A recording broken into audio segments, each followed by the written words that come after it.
에베소서 1장 1절에서 23절까지 에베소서 전체 1장 말씀을 함께 보도록 합니다. 같이 한 목소리로 읽겠습니다. 하나님의 뜻으로 말미암아 그리스도 예수의 사도된 바울은 에베소에 있는 성도들과 그리스도 예수 안에 있는 신실한 자들에게 편지하노니, 하나님 우리 아버지와 주 예수 그리스도로부터 은혜와 평강이 너희에게 있을지어다. 찬송하리로다. 하나님 곧 우리 주 예수 그리스도의 아버지께서 그리스도 안에서 하늘에 속한 모든 신령한 복을 우리에게 주시되, 곧 창세 전에 그리스도 안에서 우리를 택하사 우리로 사랑 안에서 그 앞에 거룩하고 흠없게 하시려고 그 기쁘신 뜻대로 우리를 예정하사 예수 그리스도로 말미암아 자기의 아들이 되게 하셨으니, 이는 그가 사랑하시는 자 안에서 우리에게 거저 주시는 바 그의 은혜의 영광을 찬송하게 하려는 것이라. 우리는 그리스도 안에서 그 은혜의 풍성함을 따라 그의 피로 말미암아 속량 곧 죄사함을 받았느니라. 이는 그가 모든 지혜와 총명을 우리에게 넘치게 하사 그 뜻의 비밀을 우리에게 알리신 것이요, 그의 기뻐하심을 따라 그리스도 안에서 때가 찬 경륜을 위하여 예정하신 것이니, 하늘에 있는 것이나 땅에 있는 것이 다 그리스도 안에서 통일되게 하려 하심이라. 그의 뜻이 결정대로 일하시는 계획을 따라 우리가 예정을 입어 그 안에서 기업이 되었으니, 이는 우리가 그리스도 안에서 전부터 바라던 그의 영광의 찬송이 되게 하려 하심이라. 그 안에서 너희도 진리의 말씀 곧 구원의 복음을 듣고 그 안에서 또한 믿어 약속의 성령의 인치심을 받았으니, 이는 우리의 기업의 보증이 되사 그 얻으신 것을 속량하시고 그의 영광을 찬송하게 하려 하심이라. 이로 말미암아 주 예수 안에서 너희 믿음과 모든 성도를 향한 사랑을 나도 듣고 내가 기도할 때에 기억하며 너희로 말미암아 감사하기를 그치지 아니하고, 우리 주 예수 그리스도의 하나님 영광의 아버지께서 지혜와 계시의 영을 너희에게 주사 하나님을 알게 하시고 너희 마음을 무엇이며 성도 안에서 그 기업의 영광의 풍성함이 무엇이며 그의 힘의 위력으로 역사하심을 따라 믿는 우리에게 베푸신 능력의 지극히 크심이 어떠한 것을 너희로 알게 하시기를 구하노라. 그의 능력이 그리스도 안에서 역사하사 죽은 자들 가운데서 다시 살리시고 하늘에서 자기의 오른편에 앉히사 모든 통치와 권세와 능력과 주권과 이 세상뿐 아니라 오는 세상에 일컫는 모든 이름 위에 뛰어나게 하시고, 또 만물을 그의 발 아래에 복종하게 하시고 그를 만물 위에 교회의 머리로 삼으셨느니라. 교회는 그의 몸이니 만물 안에서 만물을 충만하게 하시는 이의 충만함이니라. 아멘, 아멘. 오늘부터 에베소서를 같이 보게 되는데요. 그 사람이 잠깐 멈추는 시간이 필요한 것 같아요. 뭐 병원에 입원하는 일도 가끔 있고, 그리고 우리나라로 따지면은 지도자들, 그러니까 농민들이나 서민들이나 낮은 계층에 있던 사람들이 복음을 받아들일 때는 사실은 그들이 받았던 복음보다는 그들이 얻어갈 수 있는 이득 때문에 많이 예수를 믿게 되는 경우가 많았어요. 그러니까 뭐 먹을 거를 주기 때문에 아이들이 교회를 가는 게 일상화였고, 그리고 문맹인 사람들이, 여성이나 남성이 그 문맹을 해결하기 위해서 예수를 믿게도 됐고, 그리고 의료적인 관점도 굉장히 컸죠. 그래서 병든 사람들이 무료 진료소에 가서 치료받을 수 있어서 갔는데, 지식층들에게는 또 다른 방법을 하나님이 선택하셨는데 그게 바로 감옥에 가두는 거였습니다. 그동안은 그들의 마음속에 물론 이제 두 가지였는데, 하나는 국권 회복, 일제시대이기 때문에 독립에 대한 강한 열망, 그 비전을 가지고 사실은 그 계기로 해서 감옥에 갇히게 되지만, 그 동기를 가지고 감옥에 갇힌 이들이 감옥에 들어가서 복음을 만나는 경우가 참 많았어요. 근데 아마도 그 코드가 출애굽기나 또 이스라엘의 패망 역사를 보면서 우리의 역사와 연결고리를 만났기 때문일 겁니다. 근데 또 하나 중요한 것은 이 지식계층에 가진 사람들, 이 머리로 일하는 사람들의 공통적인 특징이지만 잠깐 쉬는 시간을 좀 가질 필요가 있는데 그 시간을 갖지 못하기 때문에 정리되지 못하는 것이 가끔 있어요. 그래서 머리를 좀 식혀줄 필요가 있거든요. 그래서 최근에 이제 창업하는 회사들 보면은 휴게실이 참 잘 돼 있잖아요. 그렇죠? 옛날에는 책상에 막 앉아서 일을 해야 된다고 생각했는데 요즘은 생각에 여유를 줘야 된다고 휴게실도 많이 만들고 하는 것처럼 어찌 보면 그런 생각을 그래서 오늘 본문을 보면서 하게 됐는데 에베소서, 빌레몬서, 골로새서 그리고 빌립보서 네 가지를 합해서 옥중서신이라고 부릅니다. 그 말의 뜻은 AD 61년에서 63년 사이가 되는데 사도 바울이 로마에 들어가면서 가택연금이 되게 돼요. 예전에 김대중 씨가 가택연금 상태에 한번 놓인 적이 있었는데 그런 것처럼 지금 이 가택연금이라는 말은 감옥은 아니고요. 어디를 도망가지 못하게 외출을 금지시키고 한 장소에다 가둬놓는 걸 얘기합니다. 그러니까 그 말은 다른 말로 하자면 뭐 옥고에서 이렇게 뭐가 착고가 채워져 있는 상태가 아니라 몸은 편하지만 외부로 나가지 못하는 상태. 그러니까 스스로에게 나름대로의 자유가 주어진 상태의 포로 생활을 하고 있는 거죠. 그러다 보니까 사도 바울에게 있어서 아주 큰 은혜가 임했는데 그게 뭐냐면 그동안 본인이 알았던 것에 대해서 정리할 수 있는 기회가 주어진 겁니다.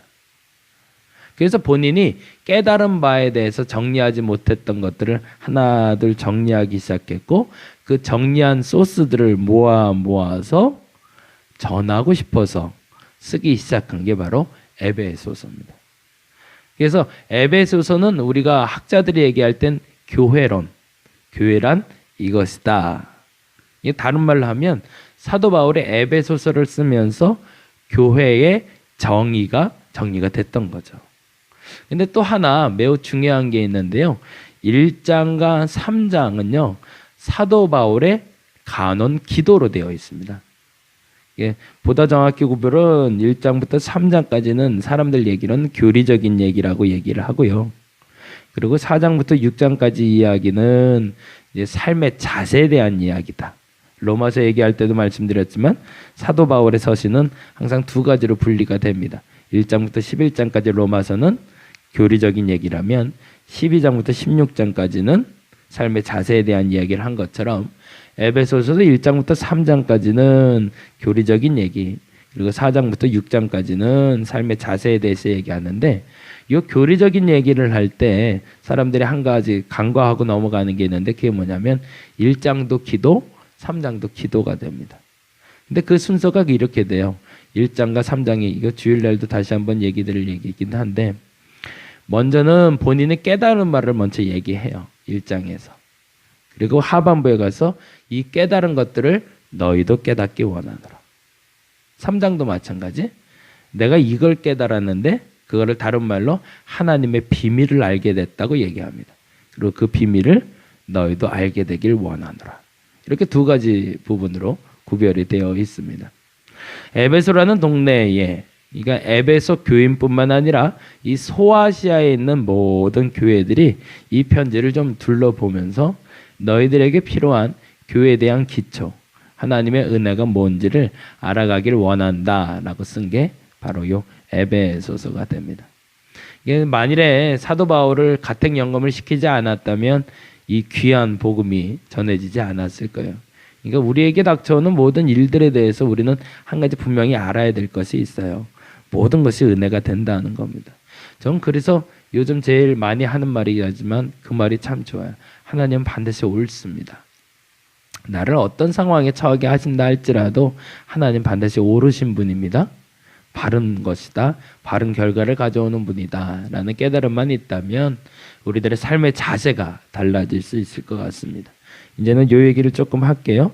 그렇다면 에베소서에서 1장에서 깨달은 사도 바울의 깨달은 뭔가를 잠깐 살펴보려고 하는데요. 4절 말씀 볼까요? 어떻게 구분이 되냐면 하나님이 주신 복, 예수님이 주시는 복, 성령이 주시는 복으로 나뉘어져요. 그러니까 성부 하나님의 복, 성자 하나님의 복, 성령 하나님의 법을, 그 복을 사도 바울이 깨닫게 된 겁니다. 먼저는 하나님이 주시는 복입니다. 4절 말씀 볼까요? 3절 4절 읽으면 될 것 같은데요. 3, 4절 같이 한번 읽어보겠습니다. 찬송하리로다 하나님 곧 우리 주 예수 그리스도의 아버지께서, 그렇죠? 주관자가 누구죠? 하나님. 네, 우리 주 예수 그리스도의 아버지 곧 하나님께서 주시는 복이 있더라. 이걸 알게 된 겁니다. 사도 바울이 이제 가택연금 상태에서 그 복이 뭔지 보겠습니다. 그리스도 안에서 하늘에 속한 모든 신령한 복을 우리에게 주시되, 어떤 복인지 4절 곧 창세 전에 그리스도 안에서 우리를 택하사, 거기 동그라미를 해주세요. 택하사. 하나님이 우리에게 주시는 첫 번째 복입니다. 우리를 선택하셔 주셨다는 겁니다. 이게 엄청난 복임을 사도 바울이 깨달은 겁니다. 하나님이 선택하지 않으면 내가 이 복을 누릴 수 없다라는 것도 알게 된 겁니다. 아까 기도하다가는 말씀드렸지만 하나님은 열쇠를 갖고 계신 분이십니다. 근데 우리는 자꾸 열쇠만 탐하는 거죠. 어떻게든 그 열쇠를 얻어서 내 필요를 채우려고 하는데 그 열쇠의 주인은 하나님이십니다. 그러니까 결국에는 그 문제를 열 수 있는 방법은 하나밖에 없는 거죠. 뭐죠? 하나님이 나를 선택해 주셔야 되는 겁니다. 그러면 하나님이 그 열쇠를 내 손에 넘겨주신다는 얘기죠. 하나님이 택하신 것이 첫 번째 우리에게 주신 복입니다. 두 번째 복이 그 다음에 나오는데요. 우리로 사랑 안에서 그 앞에 거룩하고 흠이 없게 하시려고. 이것이 두 번째 복입니다. 택하신 이유가 있는데 우리로 거룩하고 흠 없게 하기 위하여. 그게 첫 번째 하나님이 우리에게 주시는 복입니다. 두 번째 복이 있는데 7절 봅니다. 6절 7절을 봐야 이제 정확히 읽어지는데요.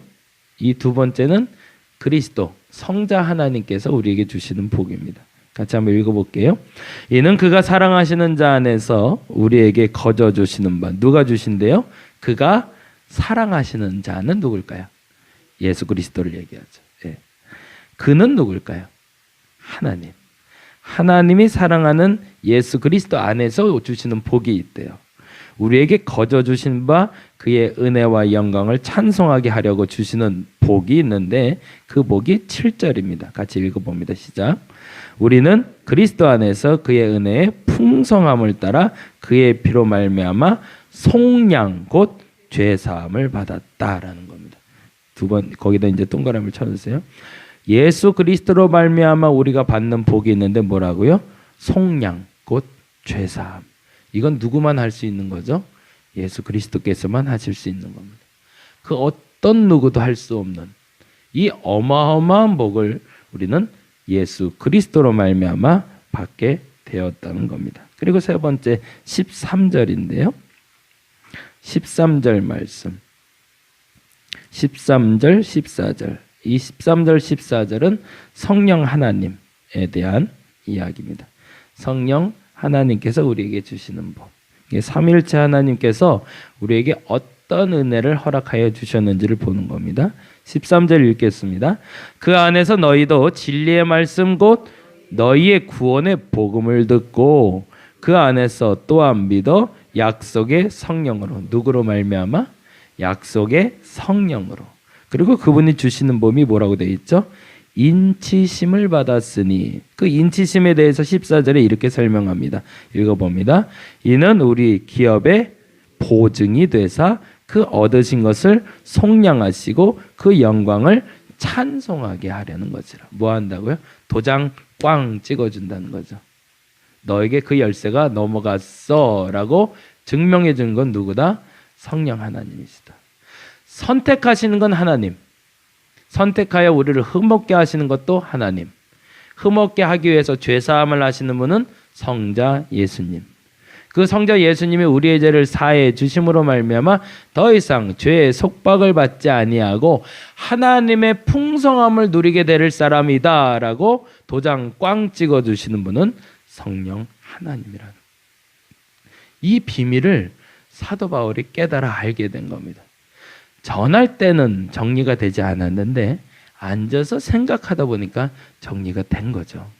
근데 이 모든 것이 10절에서 하나가 됐다는 것도 깨달게 되었습니다. 10절 말씀 읽어볼까요? 읽어봅니다. 시작.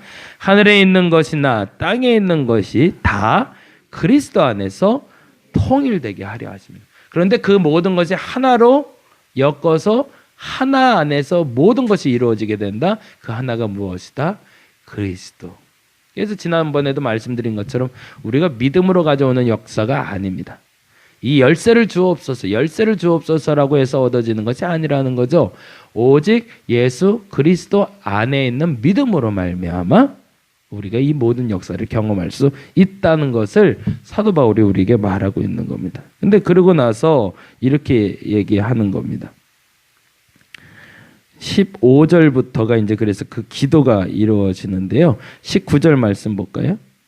18절, 19절. 17절부터 보시죠. 17절부터 같이 읽어봅니다.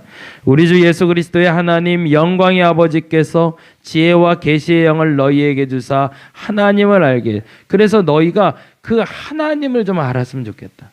내가 만난 그 하나님을 알았으면 좋겠고, 그 다음에 18절 너희의 마음의 눈을 밝히사 그 부르심의 소망이 무엇이며 성도 안에서 그 기업의 영광의 풍성함이 무엇이며 19절 그의 심의 위력으로 역사하심을 따라 믿는 우리에게 베푸신 능력의 지극히 크심이 어떠한 것을 너희로 알게 하기를 구하노라. 이걸 내가 지금 알아졌는데 이걸 직접 만나서 전해야 되는데 전하질 못하니, 근데 그럼에도 불구하고 내가 말하는 이 세 가지 너희들이 깨닫기를 원하노라. 왜? 그것이 진짜 복이니까. 하나님이 주시는 그 복을 너희가, 예수께서 주시는 그 복을 너희가, 성령께서 주시는 그 복을 너희가 누리기를 원하노라 라고 전하고 있는 것. 우리 삶에서 깨달아 알아진 것들을 전할 때가 가장 행복합니다. 저와 여러분이 전달자의 역할을 감당할 수 있기를 간절히 바랍니다.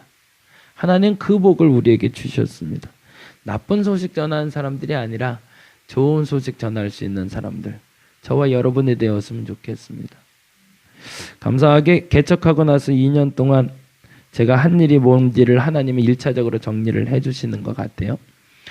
천천히 가기로 했거든요. 급하게 가지 않기로 했는데 지난번 말씀드린 대로 지난주 토요일 날 전도 세미나 한번 갔다 오고요. 그 전도 세미나에서 소개를 해주셔서 10월 15일 날 한번 전도 세미나를 가게 됐고, 10월 마지막 주부터 7개 도시로 같이 전도 세미나를 같이 가자고 좀 얘기가 됐어요. 그래서 매주 토요일마다 아마 서울, 부산, 대구, 그리고 세종, 그래갖고 이렇게 한 바퀴 돌면서 전도 세미나를 좀 같이 다니게 될 것 같습니다. 1년 동안, 2년 동안 했던 일에 대한 열매를 전하는 일이라 그래서 감사한 것 같아요. 여러분이 도와주셔서 가능했던 일들 갖고 시작점에 있는 이야기를 할 수 있어서 더 좋은 것 같습니다. 안 해봤던 일, 들었던 일이 아니라 내가 하고 있는 일을 전하면서 저와 같은 사람들에게 복음이 될 수 있는 시간이었으면 좋겠어요. 여러분한테 좀 부탁도 드려요. 10월 15일 날은 저녁 예배 설교를 하게 될 것 같고요. 10월 마지막 주부터 아마 12월 초까지 7번에 걸쳐서 아마 세미나를 가게 될 것 같은데, 그 세미나에서도 복음이 잘 전달될 수 있도록 여러분 기도해 주시길 부탁드리겠습니다. 여러분이 가진 복음 갖고 계시지만 말고 전할 수 있는 분들 되주시기 바랍니다. 근데 중요한 건 열쇠를 구하지 마시고 열쇠를 가진 하나님을 구할 수 있는 저와 여러분 되기를 간절히 바랍니다. 기도하겠습니다. 하나님 감사합니다. 어찌 하다 보니 여기까지 왔는데 어찌 하다 보니 하나님을 알게 되었습니다. 사도 바울이 알게 됐던 그 하나님을 정리하고 정리해서 에베소서에 기록한 것처럼 내가 받은 그 복을 분명히 정리해낼 수 있는 내가 되게 하여 주옵시고 그 복을 전할 수 있는 우리가 되게 하여 주시옵소서. 열쇠만을 탐하지 말게 하소서. 열쇠를 하나님이 갖고 계십니다. 하나님을 구하게 하시고 하나님이 주시는 열쇠로 그 문제의 열쇠를 열어가게 하여 주시옵소서. 감사합니다. 고마우신 예수님 이름으로 기도드렸습니다. 다 같이 기도하고 돌아가도록 하겠습니다. 하나님 감사합니다.